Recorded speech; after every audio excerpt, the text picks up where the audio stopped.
Assalamualaikum warahmatullahi wabarakatuh. Alhamdulillahi rabbil alamin. Wassalatu wassalamu ala asyrafil anbiya'i wal mursalin Sayyidina wa maulana Muhammadin wa ala alihi wa ashabihi ajma'in. Amma ba'd. Saudara-saudaraku yang saya hormati, seiman, seislam,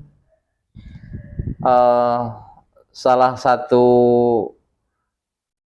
tantangan hidup di akhir zaman seperti sekarang ini bahwa sebagian besar manusia terjebak dalam kehidupan hedonistik juga materialistik, yaitu kehidupan yang menuhankan kepada kenikmatan dan material.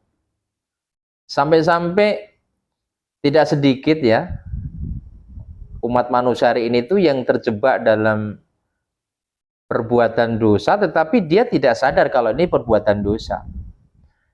Dan ini terjadi karena memang di samping lemahnya keyakinan, juga derasnya informasi dan promosi ya, yang diserukan oleh manusia-manusia yang lain.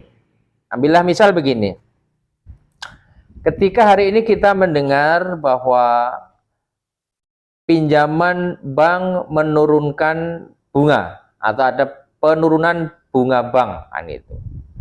Maka ketika nanti datang sales atau petugas bank datang ke kantor-kantor atau ke rumah-rumah dengan membawa selebaran itu yang menginformasikan tentang turunnya bunga bank, maka tidak sedikit akhirnya manusia yang begitu respon, langsung berbondong-bondong ke bank itu untuk meminjam uang. Padahal walaupun ada yang membolehkan ya, tapi sebagian besar ulama mengatakan bahwa bunga bank konvensional itu ada unsur riba dan tentu ini adalah haram. Namun ini tidak membuat sebagian orang itu kemudian merasa takut. Justru malah memberikan berita kepada yang lain, menginformasikan kepada yang lain bahwa saat ini bunga bank turun, maka akan ramai-ramai orang berbondong-bondong menyerbu pinjam ke bank itu. Inilah kekuatan dahsyatnya promosi, promosi manusia. Sementara di dalam Al-Quran sendiri, Allah Subhanahu wa Ta'ala, Tuhan semesta alam yang kita yakini maha di atas maha itu, maha kaya, maha perkasa, dan mengurus hambanya itu juga memberikan promo, memberikan janji juga. Tapi tampaknya janji Allah ini tidak begitu berarti bagi kehidupan manusia akhir zaman. Misalnya begini, dalam surat At-Tolak ya, ayat 2 dan nanti dilanjutkan ayat 3 itu ada kalimat berbunyi, A'udzubillahi minasyaitonirrajim, wa may yattaqillaha yaj'al lahu makhraja wa yarzuqhu min haitsu la yahtasib.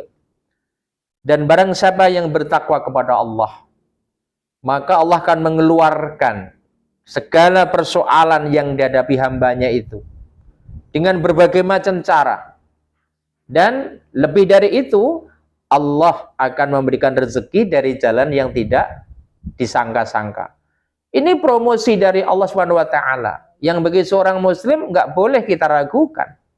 Tapi ternyata kekuatan promosi ayat ini dengan promosi yang dilakukan oleh pegawai bank atau orang-orang yang profesinya sebagai penebar kredit itu jauh lebih diyakini janji-janji manusia daripada promo yang diberikan oleh Allah Ta'ala.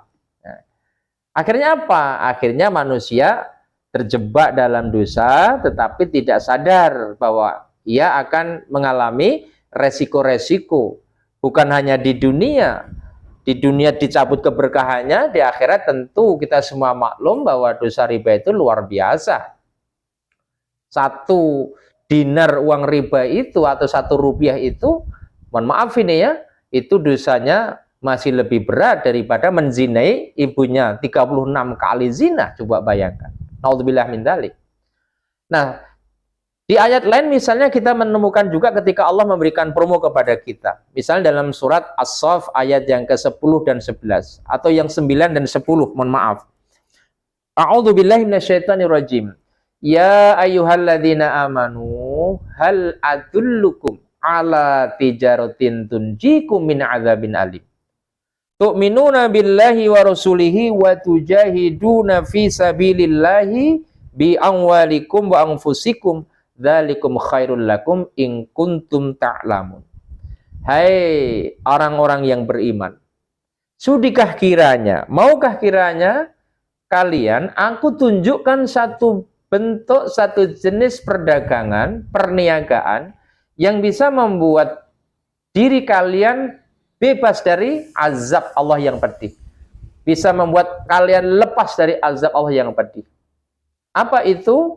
Yaitu kalian beriman kepada Allah, beriman kepada Rasul, kemudian kalian berjihad di jalan Allah dengan harta dan jiwa kalian.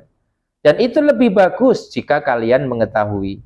Nah, ayat ini kan memberikan sebuah promo yang luar biasa, promosi yang luar biasa. Dengan beriman kepada Allah dan Rasul, kemudian jihad dengan harta dan jiwa. Ya. Termasuk iman kepada Allah dan Rasul artinya apa yang Allah haramkan kita tinggalkan. Jadi kalau Allah mengharamkan riba, Rasul mengharamkan riba, ya kita tinggalkan ancaman itu, perbuatan itu. Kemudian dengan segala kekuatan kita, dengan harta dan jiwa kita, ada dengan harta ya disyukuri dululah untuk sementara apa yang Allah berikan kepada kita. Hati kita jihad dengan jiwa artinya kita jangan sampai dikuasai oleh sifat materialistik, sifat hedonistik, ya, apalagi konsumeristik. Nah, inilah sesungguhnya perkara-perkara akhir zaman, ya, yang sudah begitu parah, bukan hanya menimpa kepada